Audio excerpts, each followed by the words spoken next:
Clac, clac, terminé. Sterling Hayden est né le 26 mars 1916 dans le New Jersey. Son nom de naissance est Walter. Hayden est le nom de ses parents adoptifs car son père trouve le moyen de mourir alors que le petit Sterling est âgé de 9 ans. Un début de vie chaotique, à l'image de sa carrière tumultueuse, marquée par l'alcool, la politique et l'aventure. Sterling Hayden est d'abord et avant tout un marin. Il fait l'expérience des bateaux de pêche dès l'âge de 16 ans et enquille quelques traversées au long cours à travers tous les océans sur nombre de voiliers. À 22 ans, il devient le plus jeune capitaine des États-Unis. Il paraît que ça vous classe un marin. Pendant la Seconde Guerre mondiale, on trouve sa trace aux côtés des combattants de Tito en Yougoslavie pour le compte de l'OSS. Forcément, sa petite gueule et sa grande carrure finissent par se faire remarquer dans les officines hollywoodiennes et il décroche le rôle-titre d'Asphalt Jungle, quand la ville dort en VF, de John Huston, devenu un classique du film noir en très peu de temps. Son rôle de brute tourmentée impose aux yeux du public cette dualité qui fait sa marque, une baraque sensible, voire fragile. À ses côtés, on note l'un des premiers rôles consistants de la jeune Marilyn Monroe. Sure, what's on your mind? My friend, what do you know about this fellow Emmerich? You mean the big fixer? I've heard his name, that's all. I can talk to you, I think. Sure. Mr. Emmerich is taking the jewelry off our hands.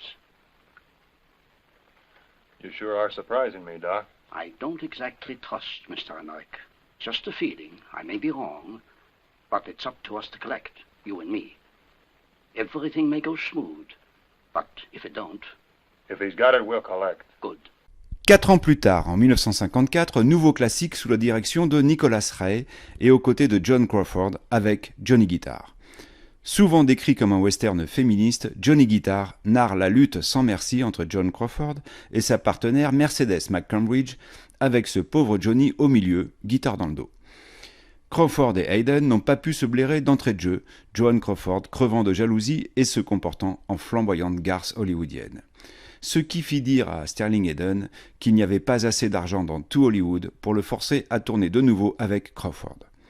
Et pourtant, la scène de leur retrouvailles est d'un romantisme âpre et sensuel, les dialogues s'apparentant à de la pyrotechnie. Having fun, Mr. Logan? I couldn't sleep. That stuff help any? Makes the night go faster. What's keeping you awake? Dreams? Bad dreams. Yeah, I get them sometimes, too.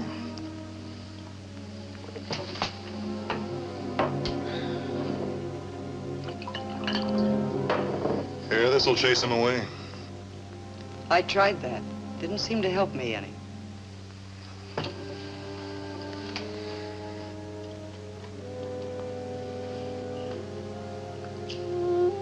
How many men have you forgotten?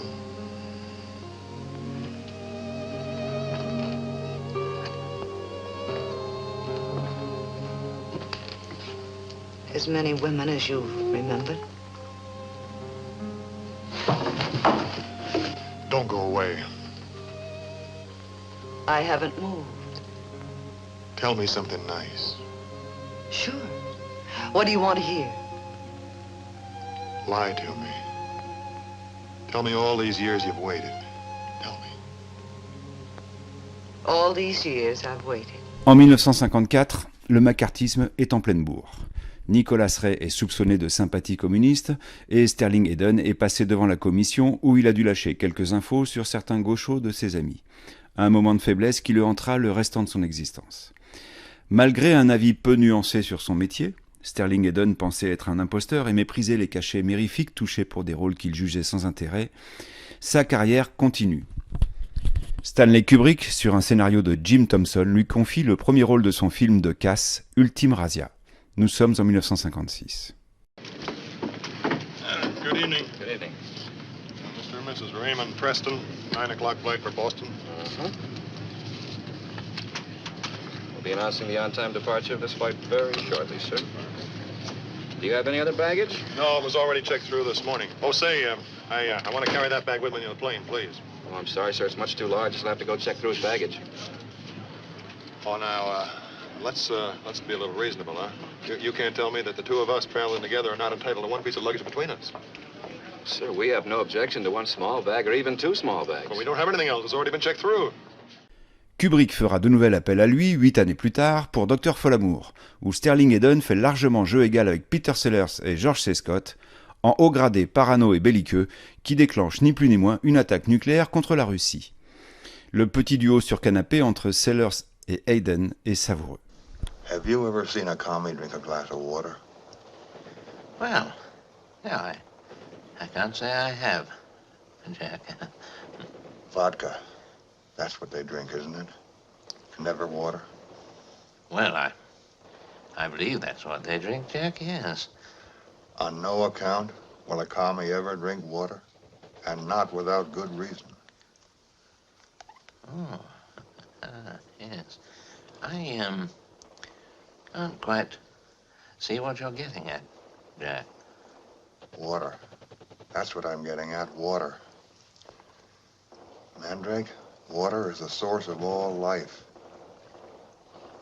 7/10 of this Earth's surface is water. Why do you realize that 70% of you is water? En 1968, sur le tournage du film d'espionnage Hard Contract, James Coburn lui fait tirer sur son premier pétard. Et voilà notre Sterling Hayden ajoutant une addiction à son goût pour le whisky. Une addiction bénéfique qui fera tomber le mur de l'angoisse qui n'avait jamais cessé de l'étreindre lorsque venait le moment de jouer la comédie. Dans les années 70, après quelques années d'errance et de beuverie à bord de divers bateaux, et notamment d'une péniche qui l'amarra pour un temps à Paris, Sterling Hayden tournera encore quelques films remarquables. En 1972, il incarne le capitaine corrompu McCluskey dans Le Parrain de Francis Ford Coppola. Il aura ainsi l'honneur d'être buté dans le restaurant chez Louis par Al Pacino himself. I thought I got all you guinea hoods locked up. What the hell are you doing here? What happened to the men who were guiding my father, Captain? Why, you little punk. What the hell are you doing telling me my business? I pulled them guys off of here, huh? Now you get out of here and stay away from this hospital. I'm not moving until you put some guards around my father's room. Bill, take him in. Kid's clean, Captain. He's a war hero. He's never been... God damn it, I said take him in. What's the Turk paying you to set up my father, Captain? Take a hold of him. Stand him up. Stand him up straight. Un an plus tard, Robert Altman lui offre un rôle à sa démesure dans Le Privé, aux côtés d'Elliot Gould. Libéré de ses blocages par le hashish, Sterling Hayden est en roue libre. Altman le laisse improviser et il est impressionnant en écrivain givré, pathétique et flippant.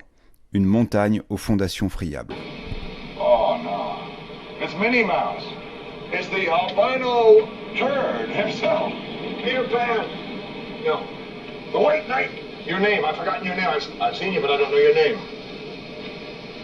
Mrs. Wade, I'm Dr. Derringer. Oh, Mrs. What? Derringer. A mini pistol, huh? You know, this son of a bitch, let me tell you one thing about this bastard. He is the epitome of what's wrong with this world. He really is, actually, because he pretends to cure people, huh? Can you cure people? Enfin, Bernardo Bertolucci lui offre le rôle du patriarche de la famille de paysans dans Novecento, sa saga politique et historique, aux côtés de Robert De Niro, Gérard Depardieu, Burt Lancaster, Dominique Sanda, Donald Sutherland, Laura Betti et Stefania Sandrelli. Buriné, autoritaire, il est à nouveau saisissant. L'extrait qui suit est une conversation entre Bertolucci et son interprète sur le tournage du film. I think all you have to say, you say, Bernardo Bertolucci making a picture in Parma, huh? Here, huh? So, I think I find everybody I meet, everybody I talk to,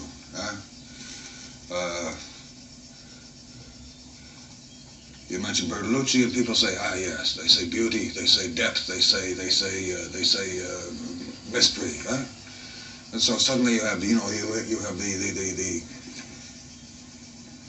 The combination, of Emilia. Entre alcoolisme et dépression chronique, Sterling Hayden a marqué l'histoire du cinéma, tout en se sentant étranger à son monde. Il est mort en Californie le 23 mai 1986.